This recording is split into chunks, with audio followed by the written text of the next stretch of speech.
સીધા જઈશું પ્રતીક પાસે। પ્રતીક, અત્યારે સામાન્ય વ્યક્તિઓની જે આશા અપેક્ષા છે તે જાણવાનો આપણે પ્રયાસ કરી રહ્યા છીએ। તમે અત્યારે જે જીમમાં છો ત્યાં ઇન્સ્ટ્રુમેન્ટ સસ્તા થાય કે તેની અંદર જે ટેક્સ પડી રહ્યો છે તે ઓછો થાય તેવું અત્યારે લોકો કહી રહ્યા છે।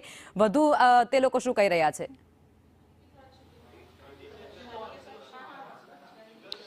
લખમાં બિલકુલ જીમના સાધનો જો સસ્તા થશે તો તેનો સીધો ફાયદો લોકોને થશે, લોકોની હેલ્થ ઉપર થશે અને આ જ કારણથી લોકોને પણ રાહત થશે। આપણી સાથે બીજા યંગસ્ટર્સ છે, ખાસ તો યુવાનોની એવી કમ્પ્લેન છેલ્લા કેટલાય સમયથી રહી છે કે બજેટ નથી થતી, તો એવું શું કરવું જોઈએ બજેટમાં જેથી કરીને આ જે કમ્પ્લેન છે, આ ફરિયાદ છે, સોલ્વ થઈ જાય?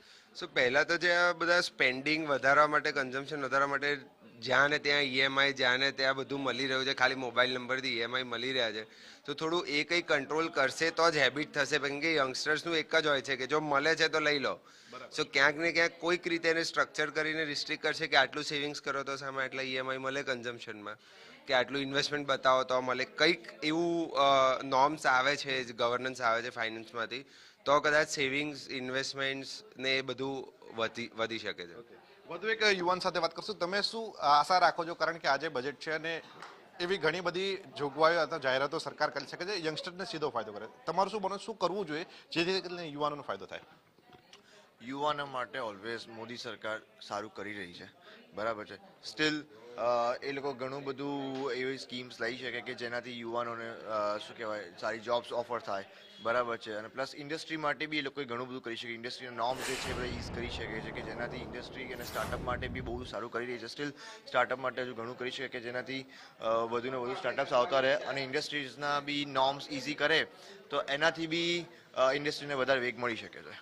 બિલકુલ, ઇન્ડસ્ટ્રીઝને વેગ મળી શકે છે તેના માટે નોર્મ્સ છે તે વધુ ઇઝી કરવા જોઈએ। સિંગલ વિન્ડો સિસ્ટમ તો હાલ છે જ, પરંતુ એને વધુ ઇફેક્ટિવ બનાવી શકે। આપણી સાથે વધુ એક સિનિયર સિટીઝન છે। ખાસ તો સિનિયર સિટીઝનની જ્યારે વાત આવે ત્યારે એમની સેવિંગ્સ ઉપર ધ્યાન જતું હોય છે। એવું શું કરવું જોઈએ જેથી કરીને સિનિયર સિટીઝનની સેવિંગ્સ વધે અને તેમના નાણાં છે સેફ રહે? સિનિયર સિટીઝન્સ માટે અત્યારના જે છે તો એ ફક્ત 2-3 સ્કીમ છે। સિનિયર સિટીઝન સેવિંગ સ્કીમ છે, એક પોસ્ટ ઓફિસ છે। બેંક્સ જે એફડી પર વ્યાજ આપે છે 0.25 જેવું કંઈ કે 0.10% નોર્મલ સિટીઝન કરતાં ઇન્ટરેસ્ટ વધારે આપે છે।